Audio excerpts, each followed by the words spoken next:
বন্ধুসকল মই শ্ৰীমন্ত বৰাইপুৰ ইউটিউব চেনেলৰ অন্য এটা ভিডিঅ'লৈ আপোনালোকক স্বাগতম জনাইছোঁ। আজি আমাৰ গাঁৱত বৰসভা ভাওনা আছে। সেইদিনাখনে আপোনালোকক মই আখৰা দেখুৱাইছিলোঁ। আজি সেই তাৰে বৰসভা আৰু ভাওনা হ'ব গধূলিলৈ। মানে এতিয়া কি হ'ল কথাটো, দাড়ি চুলিকেইডাল অলপ কাটি লওঁগৈ। চেলুনত গৈ আছোঁ, ব'লক ভিডিঅ'টো আৰম্ভ কৰোঁ। আহিলোঁ বগাই দাই ইয়াত আহিলোঁ, দাড়িটো কাটি ল'লোঁ, চুলি কাটিলোঁ, কাটি ৰং কৰিলোঁ। কেনেকুৱা লাগিছে বাৰু এতিয়া যামগৈ। আমাৰ আজি সকাম ভাওনা আছে আজি, এতিয়া নামঘৰলৈ যামগৈ। প্ৰায় ৰেডি হৈছোঁ, এয়া নামঘৰলৈ আহিছোঁ। এয়া অমলান আহিছে, এইটো মই দেখা দিছোঁ। অমলান আহিছে, এইটো বাইক লৈ ওলাই আহিছে। এইটো অমলান বাইক লৈ ওলাই আহিছে। এয়া মই ওলাই ৰেডি ৰাস্তাত এতিয়া বৰ্তমান এয়া যাবলৈ ওলাইছোঁ। এতিয়া এয়া আমি ওলাইছোঁ, এয়া নেগেৰা লৈ লৈছোঁ। নেগেৰাযোৰ লৈ লৈছোঁ, মানে দিহানাম আছে, দিহানাম গাম। এয়া অমলান ওলাইছে, এয়া আমি এয়া গৈ আছোঁ এতিয়া বৰ্তমান। এতিয়া এয়া আমি গৈ আছোঁ, এয়া যাবলৈ ওলাইছোঁ ৰেডিত একদম। আহি এয়া নামঘৰ পালোঁহি। এয়া নামঘৰত মই দেখাই দিছোঁ আপোনালোকক, ইয়াৰ পৰাই দেখাই দিছোঁ। নামঘৰত বৰ্তমান নাম মানে প্ৰসংগ সামৰিলে আৰু ইয়াৰ পাছত গীতা পাঠ কৰিলে। এতিয়া বৰ্তমান দিহানাম হ'ব আৰু মানে কি জলপানৰ ব্যৱস্থা কৰিছিলে যে, এতিয়া জলপান খুৱাব। আৰু আমাৰ সমূহ মানে যুৱকবৃন্দ এয়া দেখিছে, আমাৰ সমূহ যুৱকবৃন্দ ইয়াতে মানে বাহিৰত ৰৈ আছে। ইয়াৰ পাছতে দিহানাম হ'ব আৰু বাকী মানে তেতিয়াহ'লে আজি গধূলিকৈ ভাওনা আছে ন?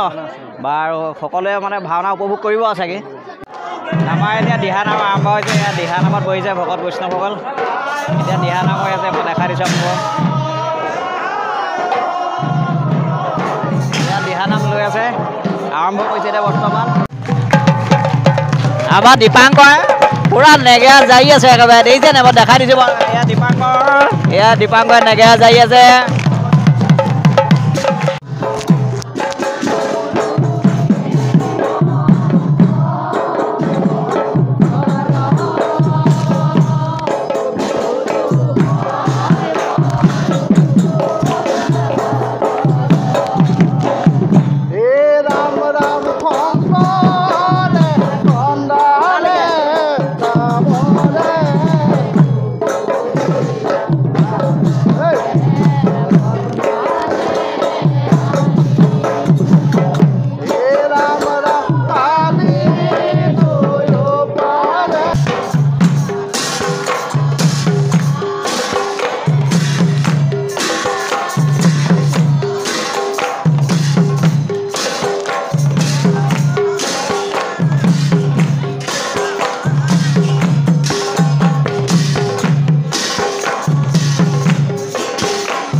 হোৱাৰ পাছত আমি এতিয়া এয়া সকলোৱে মানে খায়ে আছে, জলপান খোৱাই আছে। আমিও এতিয়া বৰ্তমান জলপান খাইছোঁ। এইজনী হৈছে আমাৰ মানে পেহী ছোৱালী ভণ্টি হয় বাৰু এইজনী। আৰু এয়া মই দেখুৱাই দিছোঁ, এয়া আমাৰ পেহীহঁত আহিছে আজি। এয়া পেহী ঢুলীয়াপাৰাৰ পৰা আহিছে, এয়া পেহী বনাই পৰা আহিছে, সেইজনী পেহী ছোৱালী হয়। এনেকৈ আমি সকলোৱে এতিয়া জলপান খাই আছোঁ। আৰু গধূলিকৈ যি ভাওনা হ'ব, আমাৰ আপোনালোকক ভাওনাৰ যি পৰিৱেশ বা ভাওনাৰ যি দৃশ্য মই আপোনালোকক দেখাবলৈ চেষ্টা কৰিম। আমাৰ প্ৰায় সমাজত মানে এই বস্তুটো নাইকিয়া হৈ গৈছে। এইটোক মানে ডুং বুলি কয়, কলপটুৱাই বনাই ধৰি লওক। এই বস্তুটো আমাৰ সমাজত প্ৰায় নাইকিয়া হৈ গৈছে। এতিয়া ডিছ মানে যিবিলাক ডিছপ'জেল ওলালে সেইবিলাক বেছিকৈ ব্যৱহাৰ কৰি লৈছে। আমাৰ অসমীয়া সমাজত এই বস্তুটোৱে আছিলে মেইন। এই বস্তুটো প্ৰায় নাইকিয়া হৈ গৈছে, কিন্তু আমাৰ সমাজত, আমাৰ গাঁৱত এতিয়াও এই বস্তুটো প্ৰচলিত আছে। চাওক, এইটো হৈছে কলপটুৱাই বনাই ডুং, এইটোক ডুং বুলি কয় আমাৰ ফালে। আপোনালোকে কি বুলি কয় বাৰু কমেণ্টত জনাবচোন বাৰু। আমাৰ এতিয়া প্ৰসাদ বিতৰণ কৰিছে। এয়া প্ৰসাদ মই দেখাই দিছোঁ আপোনালোকক। প্ৰসাদ এতিয়া প্ৰসাদ খাম। ইয়াৰ পাছতে এতিয়া প্ৰায় সন্ধিয়া হৈ আহি আছে। ইয়াৰ পাছতে আমাৰ গধূলিলৈ ভাওনা হ'ব। মই ভাওনা আপোনালোকক দৃশ্য দেখাবলৈ চেষ্টা কৰিম। আমাৰ দিনত সকাম হৈ গ'ল। দিনত ধৰি লওক নাম প্ৰসংগ হ'ল, ভাগৱত পাঠ হ'ল, তাৰপাছতে দিহানাম হ'ল। সকলোখিনি দিনৰ কাৰ্যসূচী হৈ গ'ল। তাৰ পাছত এতিয়া আমাৰ যি গধূলি নাট মঞ্চস্থ হ'ব, সেই নাট মঞ্চস্থৰ কাৰণে এয়া আমাৰ গাঁৱৰে এয়া গায়ন গাই আছে। মই আপোনালোকক গায়ন গোৱা দেখাই দিছোঁ এবাৰ। এয়া এতিয়া গায়ন গাই আছে বৰ্তমান আমাৰ গাঁৱৰ যে এইযোৱা গায়ন পৰিৱেশন কৰি আছে। এয়া এতিয়া বৰ্তমান গায়ন পৰিৱেশন কৰি আছে। মই ইয়াৰ পাছৰ দৃশ্য আপোনালোকক দেখাবলৈ চেষ্টা কৰিম। সকলো ভাৱৰীয়াকে এয়া মানে পেইণ্টৰ ব্যৱস্থা কৰি আছে। মই দেখাই দিছোঁ, এয়া পেইণ্ট কৰি আছে এখেতলোকে। এয়া আহিছে আমাৰ সকলো ভাৱৰীয়াখিনি ইয়াত উপস্থিত আছে। এতিয়া পেইণ্টৰ ব্যৱস্থা চলি আছে। ইয়াৰ পাছত যি ভাওনা হ'ব মই আপোনালোকক দেখাম বাৰু। আমাৰ এয়া ৰাম আৰু এয়া ভৰত, মানে এখেতলোকৰ সম্পূৰ্ণ পেইণ্ট কৰি আৰু মানে ধৰি লওক ইয়াত ড্ৰেছ পিন্ধাই কমপ্লিট কৰিছে। আৰু ইয়াৰ পাছতে বাকীসকলকো মানে সজাই আছে। মই দেখাই থাকিম বাৰু আপোনালোকক। বৰ্তমান এয়া পেইণ্ট কৰি আছে। মোক এয়া দাদাই পেইণ্ট কৰি আছে। এয়া মেকআপ কৰি আছে, মেকআপ দি আছোঁ। বৰ্তমান মেকআপ কৰি হৈছে আৰু এতিয়া প্ৰায় ভাওনা আৰম্ভ হ'ব হৈছে। এতিয়া কেনেকুৱা লাগিছে আপোনালোকে জনাবচোন বাৰু, কমেণ্ট কৰি জনাব কেনেকুৱা হৈছে মেকআপটো বাৰু। মোৰ যিটো ধৰি লওক মানে পাৰ্ট কৰিম, সেই পাৰ্টটো মই আপোনালোকক মোৰ যি ভাওনাৰ যিটো ভিডিঅ' কৰিম, সেই ভিডিঅ'টো মই আপোনালোকক ইয়াৰ পাছত দি আছোঁ। এইটো ব্লগত খালি মই ইমানটোৱেই দেখাইছোঁ আপোনালোকক। খালি ভিডিঅ'টো শেষলৈকে চাব বুলি মই আশা ৰাখিছোঁ। মেকআপ কৰি হৈছে বাৰু। এতিয়া বৰ্তমান কেনেকুৱা লাগিছে বাৰু মেকআপটো আপোনালোকে চাই ক'ব বাৰু কমেণ্টত। আৰু মই নহয় মই যিটো পাৰ্ট কৰিছোঁ সেই পাৰ্টটো ভিডিঅ' মই আপোনালোকক পাছত দেখুৱাই আছোঁ। কিন্তু কি কৰিছোঁ আপোনালোকে গম পাব।